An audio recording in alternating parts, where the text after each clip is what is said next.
الرحمن الرحيم يا أيها الرسول بلغ ما أنزل إليك من ربك وإن لم تفعل فما بلغت رسالته والله يعصمك من الناس إن الله لا يهدي القوم الكافرين قل يا أهل الكتاب لستم على شيء حتى تقيموا التوراة والإنجيل وما أنزل إليكم من ربكم وليزيدن كثيرا منهم ما أنزل إليك من ربك طغيانا وكفرا فلا تأس على القوم الكافرين صدق الله العظيم. If we look at the history of Islam, and history of Islam, I don't mean starting from the time of Rasulullah sallallahu alayhi wa sallam.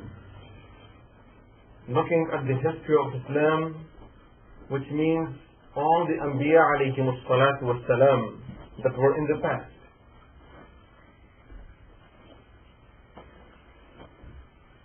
They all were inviting to Islam and to the deen of Allah subhanahu wa ta'ala. Looking at that history, we find one thing very common, and that is at a time when humanity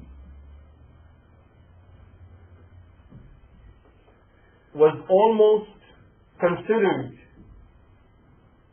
the worst existence on the surface of the earth.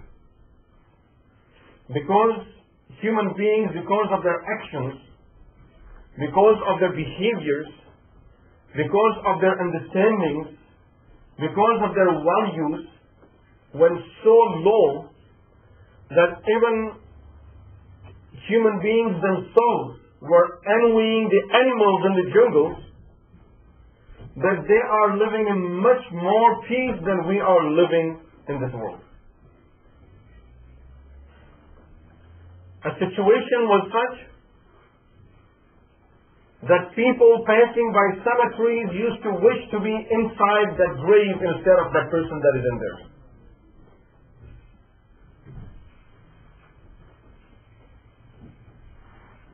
A total genocide of human beings, where human beings, humanity was just killed from human beings. The bodies existed, but there was no real soul in these bodies. There was no humanity in human beings. Imagine if human beings will envy the animals, if human beings will look up to other creatures and feel that it was better to be one of those, not because I won't be questioned by Allah subhanahu wa ta'ala in Akhirah, because I have no peace of mind in this world, in this life, that makes no sense for me to live over here. It was better to be some other creature, I would have better peace of mind.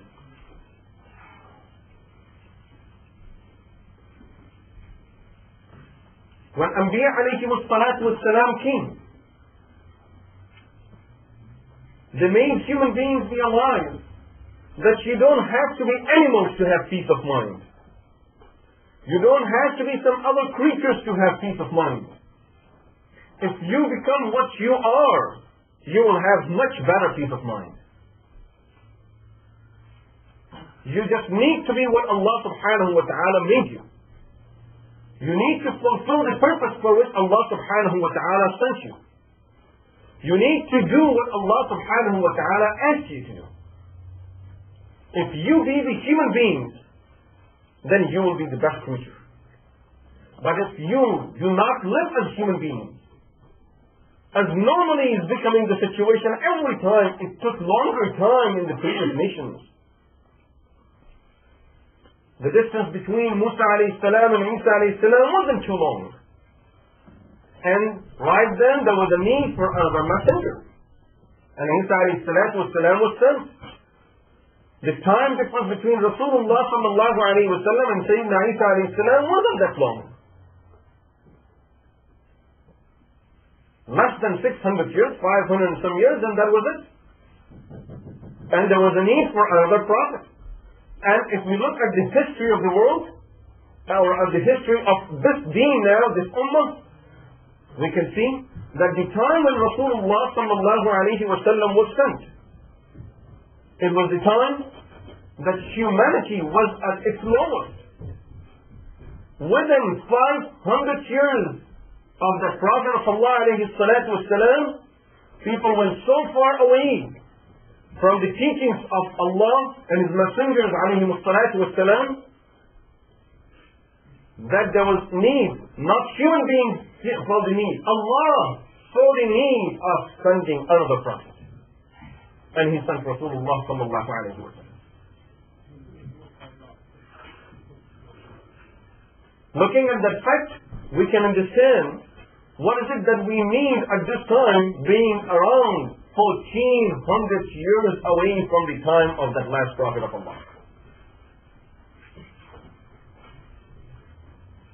Within 600 years there was a need of another prophet. Less than that between Musa and Isa alayhi salatu wassalam. And now it's been around 1400, more than 1400 years from the time that Rasulullah sallallahu alayhi wa sallam departed this world. Of course, we know that no other prophet will come. No other messengers are going to come. Allah subhanahu wa ta'ala has laid that responsibility on the shoulders of the followers of Muhammad Rasulullah sallallahu alayhi wa sallam.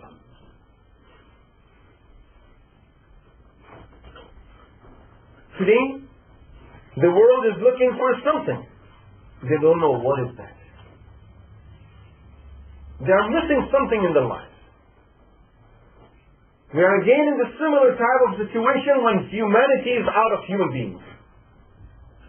And human beings are envying the animals. They feel animals may have more peace of mind in the jungles than we have it in our land. Fish are having more peace of mind in the sea than we are having it here on the land. The only solution to that is what Allah subhanahu wa ta'ala sent through His Messenger sallallahu alayhi wa sallam. We have a deen that Allah subhanahu wa ta'ala sent for the whole world, not only for us. This deen was sent for the whole world, for all human beings. Allah subhanahu wa ta'ala blessed us that we had it. Either we inherited it, and this is why we don't know the importance of it, or according to our understanding, maybe that we got it by chance. But in reality, it's a great blessing of Allah subhanahu wa ta'ala. There are no chances like that. It's the plan of Allah subhanahu wa ta'ala. But at the very same time, the question comes, then what is our responsibility? Let's ask ourselves, is this true that we have nothing to offer the world today? The moment we start thinking about offering something to the world, we think about our countries. That those countries should offer something. They should offer money. They should offer donations. They should offer their wealth. They have so much. They are sitting on it. We have better treasures than all of those people. Allah blessed us with a treasure that each and every believer has it within him and can offer it to others. We are sitting on some treasures better than every other treasure that we can think of that others have.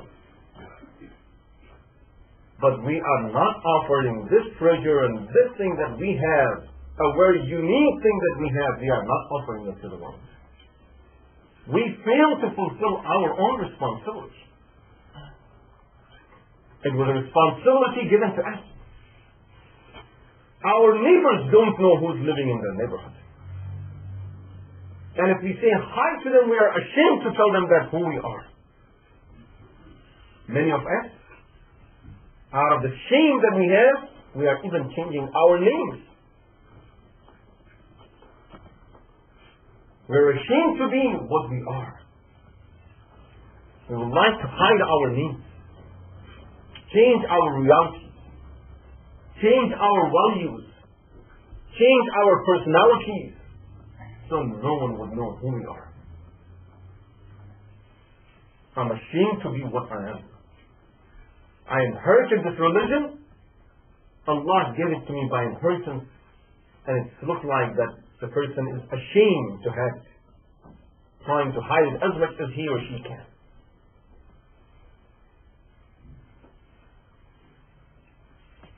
When those values not only are not of no importance to us, in fact became shameful things for us to carry.